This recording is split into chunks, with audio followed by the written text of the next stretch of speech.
Good morning students. Vidya Bharati YouTube channel की physics class में आपका स्वागत है। देखिए स्टूडेंट्स, हमने 5 वीडियो पढ़ चुके हैं। आज अपन इसका लेसन नंबर 1 का छठा पार्ट पढ़ेंगे, 6 वीडियो पढ़ेंगे। और आज अपना जो टॉपिक होगा वह है विद्युत बल रेखा। विद्युत बल रेखा। विद्युत बल रेखा क्या होती है? विद्युत क्षेत्र को प्रदर्शित करने वाली काल्पनिक वक्र रेखाओं को विद्युत बल रेखा कहते हैं। देखिए, अगर विद्युत क्षेत्र के अंदर किसी आवेश को स्वतंत्रता पूर्वक गति करने के लिए छोड़ दिया जाता है तो उस एकांक धन आवेश द्वारा जो तय की गई पथ होता है उसी पथ को अपन क्या कहते हैं? विद्युत बल रेखा कहते हैं। अपना नेक्स्ट टॉपिक है विद्युत बल रेखाओं के गुणधर्म। विद्युत बल रेखाओं के गुणधर्म क्या होते हैं? वेरी मोस्ट इंपोर्टेंट टॉपिक है। तो सबसे पहला गुणधर्म होता है विद्युत बल रेखाएं धनात्मक आवेश से प्रारंभ होकर ऋणात्मक आवेश पर खत्म हो जाती है। दूसरा है विद्युत बल रेखाएं कभी भी बंद वक्र नहीं बनाती है। देखिए, ये धनात्मक आवेश से प्रारंभ होती है और ऋणात्मक आवेश पर खत्म हो जाती है। ये बंद वक्र नहीं बनाती है। और जो चुंबकीय बल रेखाएं होती है ना, वो बंद वक्र भी बनाती है। चुंबकीय बल रेखाएं बाहर तो एन से एस की ओर होती है और अंदर एस से एन की ओर होती है। जबकि चुंबकीय बल रेखाएं क्या करती है? बंद वक्र बनाती है, जबकि विद्युत बल रेखाएं बंद वक्र नहीं बनाती है। यह प्लस आवेश से स्टार्ट होकर माइनस आवेश पर खत्म हो जाती है। देखिए, विद्युत क्षेत्र की जो दिशा होती है वो भी प्लस से माइनस की ओर ही होती है और विद्युत बल रेखा की जो डायरेक्शन होती है वो भी प्लस से माइनस की ओर ही होती है। नंबर 3 आ गया विद्युत बल रेखा के किसी बिंदु पर, विद्युत बल रेखा के किसी बिंदु पर खींची गई स्पर्श रेखा। विद्युत बल रेखा के किसी बिंदु पर खींची गई स्पर्श रेखा जो होती है वह उस बिंदु पर परिणामी विद्युत क्षेत्र की दिशा को प्रदर्शित करती है। यहाँ पर मैंने बिंदु ए पर एक स्पर्श रेखा खींची है, ये इस बिंदु के विद्युत क्षेत्र को इंडिकेट करेगी। यानी कि ये तो ए हो गया और ये बी बिंदु के विद्युत क्षेत्र की दिशा हो गई ए बी। यानी कि प्रत्येक बिंदु पर विद्युत क्षेत्र की दिशा जो होगी वह अलग अलग होगी प्रत्येक बिंदु पर। ओके स्टूडेंट्स, और इसका चौथा टॉपिक आता है, चौथा गुणधर्म आता है कि विद्युत बल रेखाएं जो होती है वह धनात्मक आवेश से बाहर की ओर होती है और ऋणात्मक आवेश में अंदर की ओर होती है। धनात्मक आवेश में बाहर की ओर होती है और ऋणात्मक आवेश में अंदर की ओर होती है।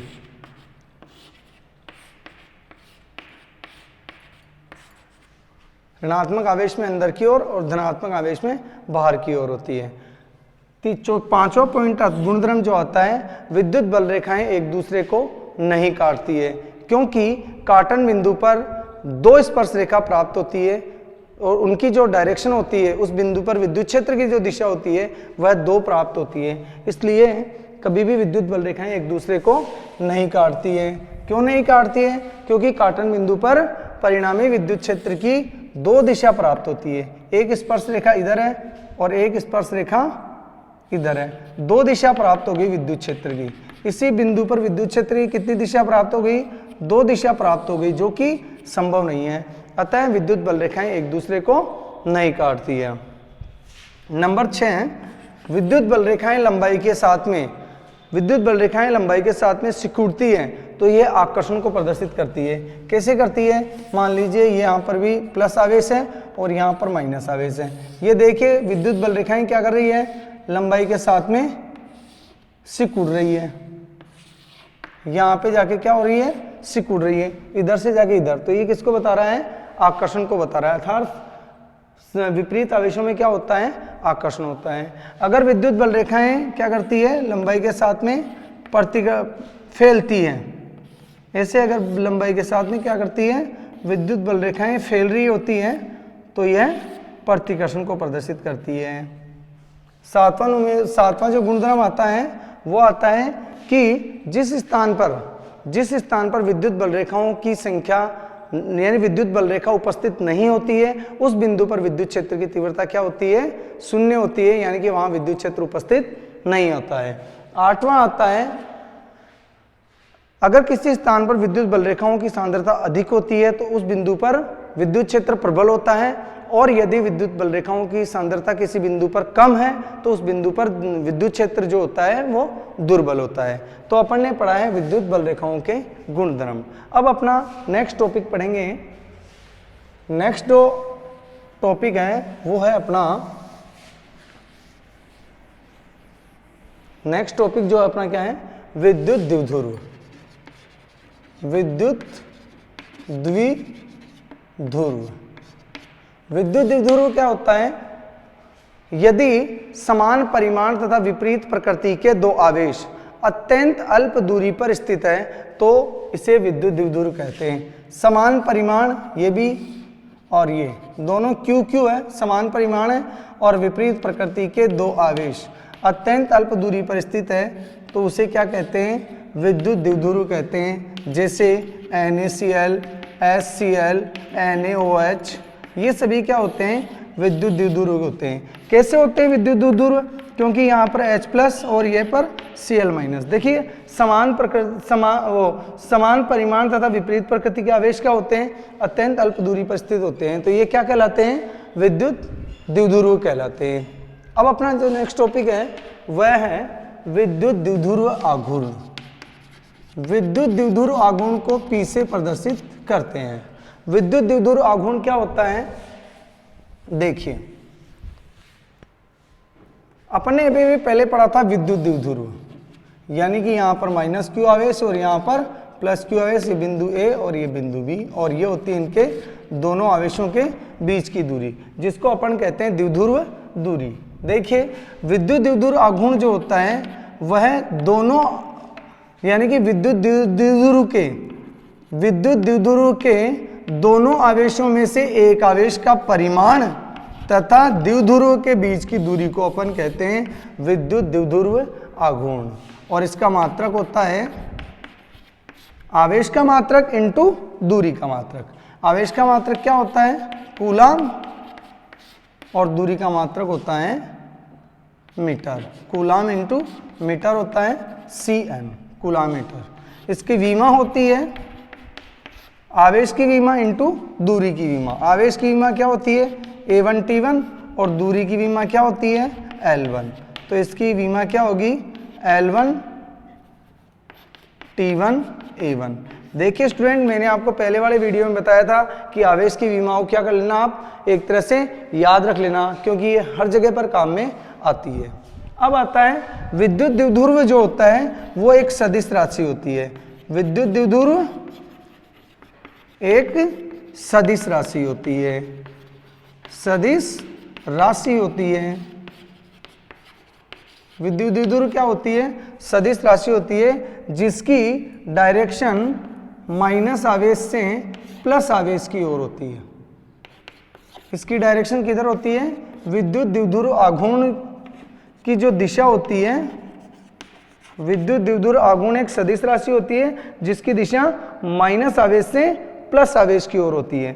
देखिए यहाँ पर एक याद रखने की बात और होती है, विद्युत क्षेत्र की दिशा होती है प्लस से माइनस की ओर, और विद्युत द्विध्रुव आघूर्ण की दिशा होती है माइनस से प्लस की ओर, और विद्युत क्षेत्र की कितनी होती है? प्लस से माइनस की ओर। अर्थात विद्युत द्विध्रुव आघूर्ण की जो डायरेक्शन होती है वह विद्युत क्षेत्र की दिशा के विपरीत होती है। इसका एक एग्जाम्पल भी अपन देख सकते हैं विद्युत द्विध्रुव आघूर्ण का। मान लीजिए 5 माइक्रोकूलाम तथा +5 माइक्रोकूलाम के आवेश 2 सेंटीमीटर दूरी पर रखे, 2 सेंटीमीटर नहीं 2 एंगस्ट्रॉन दूरी पर रखे हैं, तो इसका द्विध्रुव आघूर्ण कितना होगा? यहां पर Q बराबर कितना है? एक आवेश का परिमाण। मैंने बताया था द्विध्रुव आघूर्ण बराबर क्या होता है? द्विध्रुव के एक आवेश का परिमाण इंटू दोनों आवेशों के बीच की दूरी। इसको बोलते हैं द्विध्रुव दूरी, इसको बोलते हैं द्विध्रुव दूरी बोलते हैं। ये जो D होती है, आपकी बुक में इसकी जगह 2A भी लिखा हुआ है, 2A भी ले सकते हैं आप और D भी ले सकते हैं। मैंने इसको D से आपको समझाया है।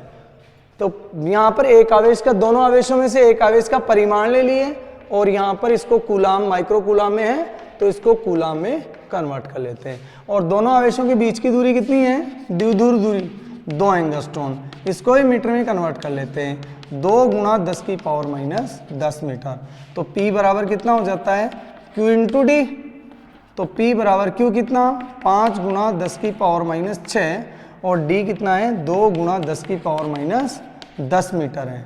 तो P बराबर आ गया 5 दूनी 10 इंटू 10 की पावर माइनस 16 मीटर और P इक्वल टू आ गया कितना बच गया, 10 की पावर माइनस कूलाम मीटर। सही, ये हो गया द्विध्रुव आघूर्ण इस द्विध्रुव का। ओके स्टूडेंट्स, इसका आप स्नैपशॉट लेना चाहते हैं तो ले सकते हैं, फिर अपन आगे चलते हैं। आगे चलें, देखिए अपना जो नेक्स्ट टॉपिक है वो इस चैप्टर का वेरी मोस्ट इंपॉर्टेंट टॉपिक है और ये 2 टॉपिक है विद्युत द्विध्रुव आघूर्ण के। ये 2 टॉपिक है और दोनों टॉपिक बहुत ही मोस्ट इंपॉर्टेंट है। और वो कैसे मोस्ट इंपॉर्टेंट है, देखिए टॉपिक का नाम है विद्युत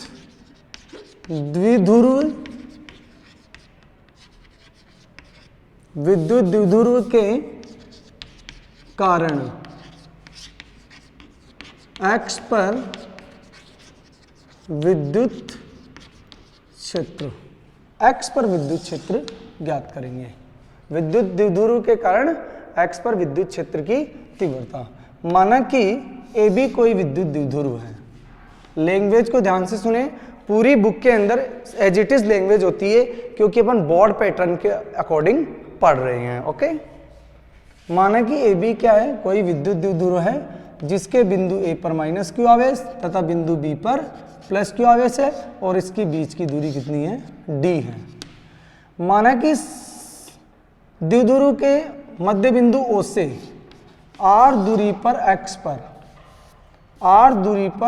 पर कोई बिंदु P है जहां पर हमें इस द्विध्रुव के कारण विद्युत क्षेत्र की तीव्रता ज्ञात करनी है। तो देखिए स्टूडेंट्स कैसे ज्ञात करते हैं। ये वाली दूरी हो गई d/2 और ये वाली दूरी हो गई d/2। तो कितनी हो जाएगी, पहले अपन इस आवेश के कारण यहाँ पर विद्युत क्षेत्र की तीव्रता ज्ञात कर लेंगे, फिर इस आवेश के कारण यहाँ पर विद्युत क्षेत्र की तीव्रता ज्ञात कर लें। और अपन ने पहले पढ़ा है कि एक बिंदु आवेश के कारण विद्युत क्षेत्र की तीव्रता कितनी होती है, E kq/r²। r क्या होती है, वह दूरी जहां पर हमें विद्युत क्षेत्र की तीव्रता ज्ञात करनी है। सही, तो देखिए -q आवेश के कारण P पर विद्युत क्षेत्र, माइनस आवेश के कारण निकाल लिया मैंने E1। इस आवेश के कारण विद्युत क्षेत्र की तीव्रता यहाँ पर E1 और इस आवेश के कारण विद्युत क्षेत्र की यहाँ पर तीव्रता E2 है। E1 बराबर हो गया kq/r²। यहाँ पे r² यानी कि उस दूरी का स्क्वायर जहां पर विद्युत क्षेत्र की तीव्रता ज्ञात करनी है। तो यहां से लेकर यहां तक की दूरी कितनी है, AP का होल स्क्वायर। देखिए AP बराबर क्या है, OP plus OA।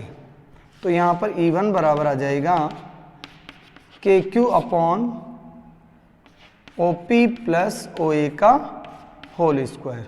OP equal to कितना है, R और OA कितना है, d/2। तो E1 बराबर आ जाएगा kq/R प्लस d/2 का होल स्क्वायर, समीकरण नंबर 1। और इस विद्युत क्षेत्र की दिशा किधर है, माइनस आवेश में बल रेखाएं अंदर की ओर होती है, तो P से A की ओर इसकी डायरेक्शन है।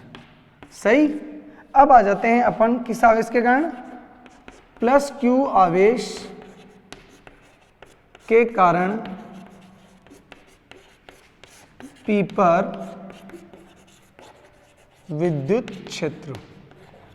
देखिए पहले माइनस आवेश के कारण निकाला था, प्लस आवेश के कारण निकाल लेते हैं। प्लस आवेश के कारण विद्युत क्षेत्र कितना होगा, प्लस आवेश के कारण विद्युत क्षेत्र आ जाएगा अपने पास में E2 बराबर kq अपॉन उस दूरी का स्क्वायर जहां पर विद्युत क्षेत्र ज्ञात करना है BP का स्क्वायर। और BP बराबर कितना है, देखिए OP में से OB माइनस कर दो, इस पूरी में से ये माइनस कर दें तो BP बच जाएगा। BP बराबर आ जाएगा OP माइनस OA OB। तो कितना आ जाएगा? BP आ जाएगा। ओके, तो E2 इक्वल टू कितना आ गया? KQ अपॉन BP की जगह OP minus OB, OP minus OB का होल स्क्वायर कर देते हैं। और इसकी OP कितना है? OP है R और ये है D/2, और ये हो गया समीकरण नंबर 2। इसका स्क्वायर कर देंगे यहाँ पे, इसका स्क्वायर कर देंगे और ये हो जाएगा समीकरण नंबर 2। और इसकी डायरेक्शन किधर होगी? देखिए, प्लस आवेश के कारण विद्युत क्षेत्र की तीव्रता क्या होती है? बल रेखाएं बाहर की ओर होती है, तो ये हो जाएगी B से P की ओर। सही, B से P की ओर अपन निकाल लेंगे। तो E2 बराबर, अब देखिए यहाँ पर P बिंदु पर माइनस आवेश के कारण विद्युत क्षेत्र की तीव्रता इधर थी और प्लस आवेश के कारण विद्युत क्षेत्र की तीव्रता इधर थी। तो अपन निकालना चाहते हैं क्या? P पर परिणामी विद्युत क्षेत्र। P पर परिणामी विद्युत क्षेत्र, परिणामी विद्युत क्षेत्र कितना होगा? कहां पर? P पर। तो देखिए, पहले तो अपन बात करते हैं कैसे। यहां पर E2 है और यहां पर E1 है। मैंने आप लोगों को पहले बताया था, मान लीजिए कोई ब्लॉक है, इसके ऊपर 4 न्यूटन बल इधर लग रहा है, 6 न्यूटन बल इधर लग रहा है, तो परिणामी बल कितना हुआ? कितना हुआ? 6 न्यूटन माइनस 4 न्यूटन बराबर 2 न्यूटन। तो यहाँ पे देखिए E2 और E1 में ग्रेटर कौन है? यहाँ पर E2 में R माइनस D/2 का लग रहा है भाग और E1 में R प्लस D/2 का लग रहा है। इसमें ज्यादा का भाग लग रहा है, इसमें कम का भाग लग रहा है। तो ये वाली संख्या क्या होगी? बड़ी है और E2 क्या है? बड़ा है, E1 छोटा है। तो देखिए, P पर परिणामी विद्युत क्षेत्र, परिणामी विद्युत क्षेत्र कितना होगा? E बराबर E2 माइनस E1। जैसे इसका निकाला ना, ये ज्यादा है ये कम है, तो कम में से ज्यादा को, वो ज्यादा में से कम को माइनस कर देते हैं। समीकरण नंबर 3, समीकरण 1 व 2 को 3 में रखने पर क्या आ जाएगा? E बराबर, पहले E2 की वैल्यू पुट कर दीजिए, KQ upon R minus D/2 का whole square minus KQ upon R plus D/2 का होल स्क्वायर। सही, कॉमन क्या आ रहा है इसमें? KQ इसमें कॉमन आ गया, अंदर बच गया 1 अपॉन R माइनस D/2 का whole square minus 1 upon R plus D/2 का होल स्क्वायर। अब इसको केवल अपन को सॉल्व करना है। कैसे सॉल्व करते हैं देखिए, इसमें लघुत्तम ले लेते हैं अपन। E बराबर अपने पास में बच गया KQ और इसका क्या ले लेंगे? लघुत्तम R माइनस D/2 का होल स्क्वायर और R प्लस D/2 का होल स्क्वायर। तो ये इधर आ जाएगा, ये इधर चल जाएगा, इधर आ जाएगा R प्लस D/2 का whole square minus R minus D/2 का होल स्क्वायर। सही, लघुत्तम ले लिया। अब क्या करेंगे अपन? यहाँ पर इसका स्क्रीनशॉट ले लीजिए, फिर इसको आगे अपन सॉल्व कर देते हैं। ओके,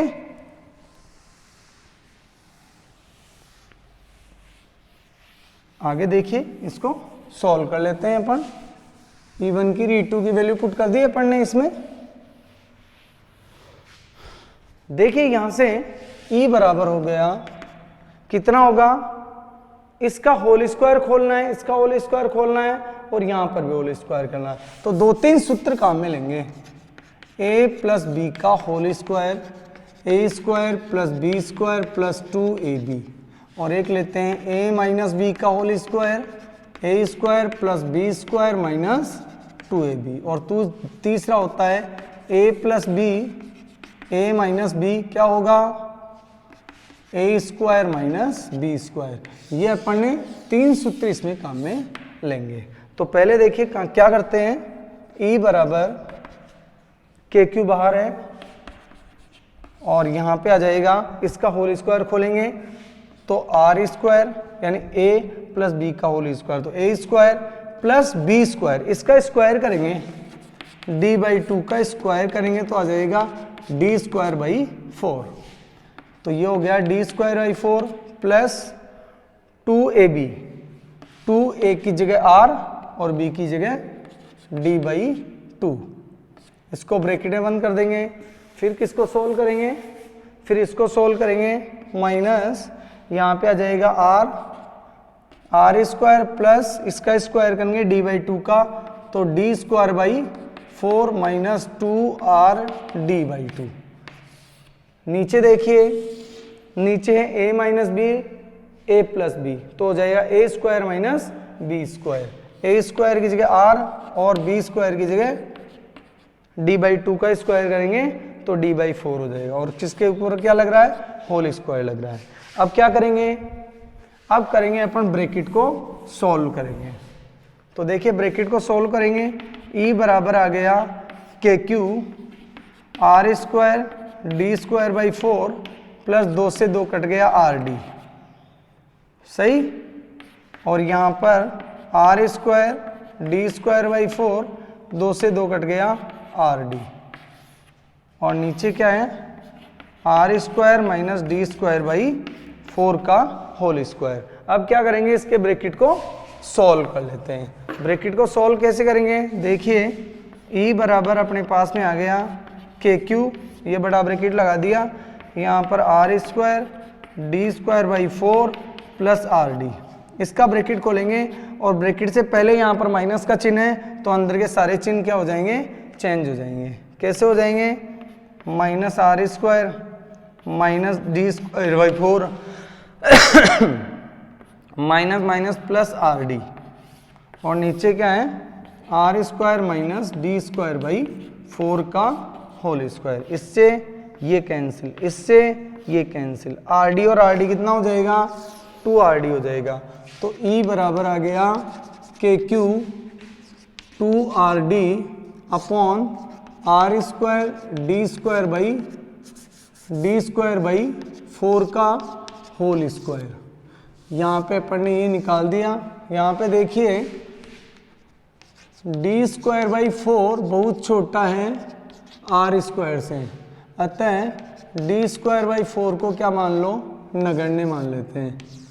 तो क्या आ जाएगा, e बराबर अपने पास में आ जाएगा KQ 2rd upon r square plus 0, r square minus, sorry यहाँ पर माइनस है, r स्क्वायर माइनस 0 और इसका होल स्क्वायर, और e बराबर बन जाएगा KQ 2rd r की पावर 4, ये पावर हो जाएगी 4, और इससे कट के ये बन जाएगी r की पावर 3, और e बराबर बन जाएगा KQ 2d अपॉन r3।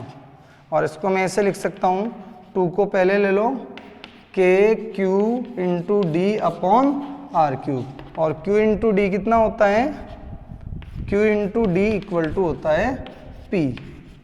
तो E x पर विद्युत क्षेत्र की तीव्रता आ जाएगा 2kP अपॉन r3।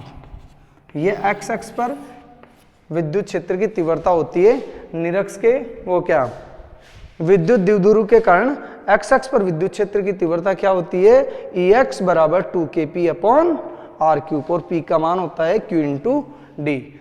आज के लिए इतना ही काफ़ी है। कल नेक्स्ट अपन जो वीडियो देखेंगे उसमें अपन पढ़ेंगे विद्युत द्विध्रुव के कारण निरक्ष पर विद्युत क्षेत्र की तीव्रता पढ़ेंगे। आप इसके न्यूमेरिकल सोल्व कर दीजिए। आज मैं आपको न्यूमेरिकल भी दूंगा और इसके बारे में डिटेल में आप 1-2 बार वीडियो देखिए, और वीडियो को बार बार देखिए, 2-3 बार देखेंगे तो आपको अच्छे से समझ में आ जाएगा। आज के लिए इतना काफ़ी है। Thank you.